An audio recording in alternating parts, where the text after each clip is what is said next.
Энэ твгийн мэдээ танд хүрч байна. Улсын хэмжээнд гар хөл амны өвчлөл өнгөрсөн жилийн мөн үеэс 5 дахин өндрөнө. Тодорхойлбол 2026 он гарснаас хойш гар хөл амны өвчлөлийн 2200 гаруй тохиолдол бүртгэгдэжээ. Өнгөрсөн оны мөн үед 445 тохиолдол бүртгэгдэж байсан байна. Сүүлийн 10 хоногоос жоохон ихс хандлагатай байна. Өдөртөө нэг эмчтэр нэг юм уу хоёр хүүхэд орж ирж байна. Гарал амны өвчин. Өвчин нь болохоор ерөнхийдөө хүүхдүүд олуулаад цэцэрлэгээс илүү халтаж орж ирж хандлагатай байх шиг байна. Тэгэл орж ирж дандаа дамжих зам агаар төслийн зам шүү дээ. Тэгээ бас цэврүү хагарсан тохиолдолд хүрлцэх замаар бас дамжиж болно. Тэгэхээр гарын ариун цэвэр агаар төслийн зам дээрээс анхаарна. Өвчлсөн хүүхдүүд бол байнга тусгаарлалттай цэцэрлэгтээ бол очихгүй. За гар амны өвчин бол өөрөө интервирусийн халдвар. За нөгөө улаан бурхан шиг, салхин цэцэг шиг тийм ээ. Нөгөө нэг удаа өвдөд байгалийн дархлаа тогтдог бол өвчин биш. Өөрөөр хэлбэл одоо өвчлөлийн нөгөө ээлц сүрээгээрээ маш олон төрлийн интервирусууд байна.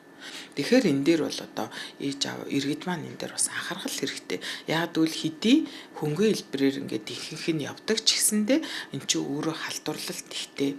За тэгээд мэдээж аливаа цочмог халдварт өвчний дараа хүүхдийн дархлаа битгий. Ер нь бол энэ одоо ямар нэгэн цочмог халдварт өртсөн одоо иргэдийн дархлаас сулардаг. Тэгэхээр дараагийн халдварт өртөх эрсдэл нэмэгддэг байхгүй юу? Гар хөл амны өвчин нь хүрэлцэх, ханиах, найтах болон халдвартай хүний цэврүүт туралтын шингэн мөн өтгнөөр дамжин халдварладаг. Вирусээр үүсгэгддэг зочмог халдварт өвчин бөгөөд бүх насныхан халдвар авах боломжтой ч ихэвчлэн бага насны хүүхдүүд өвчлөдөг. Нэг өвдсөн тохиолдолд дахин өвдөхгүй гэх баталгаа байхгүй, дархлаа тогтохгүй тул дахин халдвар авах эрсдэлтэй юм а. Гэвч иргэд олон хүүхдүүдийн дунд энэ өвчний талаарх мэдээлэл, ойлголт хомс байна. Ер нь бол нэг тийм мэдээлэл байхгүй. Урьдчилан сэргийлэхийн тулд тэгэл хүүхдүүдээ сайхан цэвэрхэн гар хурууг нугаагаал явж байна да. Нэг сайн мэдгүй дээ. Одоо хоолоо идэхдээ ингээд гараа угаахгүй байж тээ. Тэнгүүт ингээд ер нь ингээд өвчлөл одоо ингээд гидний одоо өвчин болох байхаа гэж бодож байна. Тэгэл ер нь гараа сайн угаагаал ариун цэврээс ахих хэрэгтэй. Гар хөлөө угаахгүй яваад харл үүсдэг өвчин гэж бодож байна. Нэг агаарын зам бол нэг уусан усны уугаар уусан усных нэг амны тагламаглагаар уухаар.